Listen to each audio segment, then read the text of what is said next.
No Unisul Comunidade desta semana, nós estaremos falando sobre a 10ª Semana dos Povos Indígenas. Para falar mais sobre esse assunto, nós vamos conversar com os arqueólogos Alexandro Dematê e Bruna Catânio Zamparetti. A 10ª Semana dos Povos Indígenas acontecerá de 13 a 17 de abril. É um prazer recebê-lo aqui no Unisul Comunidade, tudo bem? Tudo bem, obrigada.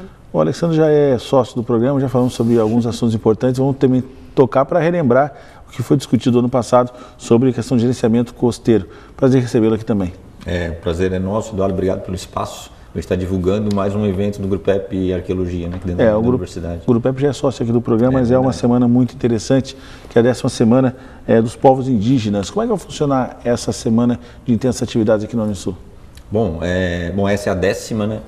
A 10ª edição, são 10 anos que o Grupo EP ele tenta mostrar para a comunidade um pouco do trabalho que ele faz dentro da academia, dentro do laboratório e também tentar trazer essa realidade indígena atual por uma linguagem que a comunidade possa entender. Que um dos grandes desafios é esse, né? Tentar aproximar a comunidade indígena para a comunidade geral. Porque as notícias que a gente tem sobre os indígenas, que se vinculam geralmente na TV, nos jornais, são sempre notícias negativas, né? Se a gente for pensar um pouco nas últimas notícias que a gente ouviu sobre indígenas aqui na nossa região, a gente vai pensar no queimou dos cavalos. Verdade. E são sempre notícias de cunho muito negativo, né? Mostrando que eles são responsáveis por não desenvolvimento. Então tem toda uma conotação que a gente tenta trazer para essa semana em discussão, né? Tratando com as crianças, com professores, para tentar discutir e ver isso de uma outra forma, né? Agora, Bruna, essa semana terá como tema brincadeiras indígenas, mas eu gostaria que você falasse do que foi tema o ano passado também, para a gente poder relembrar. Certo. No ano passado, a 9ª Semana dos Povos Indígenas trabalhou Santa Catarina, Terra dos Mil Povos. A gente procurou trabalhar um pouco dessa diversidade indígena que existia aqui, que ainda existe aqui em Santa Catarina, através das manifestações, dos símbolos, da produção, de todo o material, de todo o universo que envolvia esses grupos que viviam aqui. Então a gente tentou trabalhar essa diversidade, né, como Santa Catarina sendo a terra dos mil povos, né? Quem é que vivia aqui, quem é que vive aqui ainda hoje, de uma forma assim, sempre de uma forma um pouco mais lúdica, mais dinâmica, sendo que o nosso alvo são o público estudantil, né? Está aberto a toda a comunidade, mas o nosso alvo é o público estudantil. Então a gente tenta trazer essa discussão, como o Alexandre já falou, para os professores, para os alunos, para tentar conhecer toda essa diversidade que existia aqui em Santa Catarina. Agora, o tema desse ano é brincadeiras indígenas.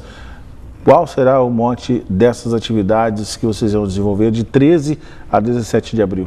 Certo. A gente vai trabalhar com a metodologia de oficinas ludopedagógicas, que vão acontecer durante toda a semana, a partir de terça-feira, porque na segunda-feira é a abertura do evento à noite. E a gente traz oficinas de brinquedos que são de origem indígena, de produção de símbolos, de escavação arqueológica. Trazemos também o Tiniá, que vai vir dar uma oficina sobre a vivência na tribo dele, sobre os costumes, as histórias, para ter esse contato também com a vivência desse grupo indígena, né, dos Funiô, abarcando todos esses jogos, esse mundo lúdico, né, dos grupos indígenas. Tudo isso, Alexandre, é por conta do Dia do Índio, que acontece no dia 19 de abril. Agora você falou com relação às imagens negativas que o índio passa. O índio vem sendo reduzido drasticamente mês a mês, ano a ano. Você tem ideia de quantos índios nós temos hoje na nossa região?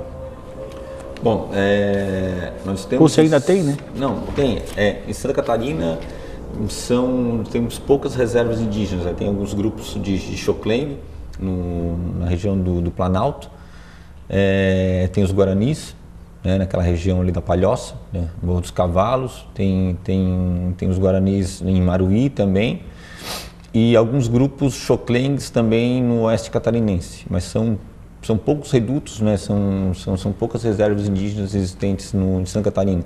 O número preciso não vou saber te dar, mas são muito poucos, realmente são muito poucos. E o Grupo EP consegue atuar com relação à cultura indígena nesses povos? Eduardo, assim, é uma nova o ano passado o Grupo EP ele abriu um pouco mais esse leque, né? Porque o Grupo EP sempre trabalhou com educação patrimonial e com arqueologia, né? O mote das pesquisas sempre foi arqueológica, né? Então a gente sempre trabalhou com o índio numa outra perspectiva. O índio como um produtor de uma cultura material que não existe mais. Então a arqueologia vai trazer, em função das suas metodologias, vai tentar contar a história daquele grupo indígena que viveu na região. A partir do ano passado, o Grupo EP abriu uma nova linha, que está tentando dialogar com esses grupos indígenas vivos, né, que estão aí, né, no nosso entorno. Então, alguns eventos nós fizemos no ano passado, tentando integrar essa questão indígena. Nós tivemos o evento de educação indígena, que foi promovido também pelo Grupo EP. Nós tivemos a presença de um linguista Xoclengue, tivemos a presença de alguns guaranis e de algumas pessoas que estudam sobre o assunto, para tentar estar aproximando esses índios que estão aí na nossa sociedade, né, a comunidade em geral. Então, é uma preocupação nova do Grupo EP, uma nova questão que está sendo aberta no Grupo EP, que é um desafio para a gente, né, porque a nossa formação, a formação do pessoal do Grupo EP em arqueologia e história, não é em antropologia, né, que geralmente quem trata dessas questões é a antropologia, mas está tentando trazer de uma forma um pouco diferente, né, tentando trazer no mote da história e da própria arqueologia. Agora, Bruna, como que eles recebem esse convite da universidade em poder trazer a sua experiência e dividir com estudantes, com professores, com a comunidade externa da nossa Unisul? Certo. Eu acredito que eles visualizam como uma oportunidade, né, de divulgação das manifestações culturais deles, né? Eles, falando do Tiniá, que vai vir, que já veio no evento o ano passado, ele faz esse trabalho exatamente para divulgar a cultura do grupo dele e mostrar de forma diferente, né? Mostrar a partir do olhar do grupo, porque esses grupos entraram na história e ainda hoje entram a partir do olhar do outro, das pessoas que vão até lá e relatam como eles são, e relatam o que eles fazem.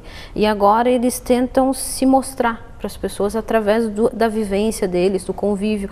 Então eu acredito que eles recebam muito bem esse convite, porque é mais uma oportunidade de estar divulgando e mostrando quem eles são, como que é a cultura deles, como que é a forma de criação dos filhos, que é dos fatos que ele fala, como é a questão de família, questão de pintura, questão de cor, e isso aproxima muito dos alunos que vêm, porque daí eles saem daquele padrão índio que se aprende desde o ensino infantil, de peninha, tanguinha, pintura, para olhar as outras manifestações, olhar a diversidade cultural indígena que existe. Então, acho que é bem importante. Sem dúvida nenhuma. Vamos fazer uma breve pausa. Nós retornaremos em seguida aqui na Unisul TV Canal 4, em Tubarão, Canal 26 em Laguna, com Unisul Comunidade. O nosso e-mail para você participar, críticas, sugestões é unisultv@unisul.br. Um breve intervalo, retornamos em seguida aqui na Unisul TV.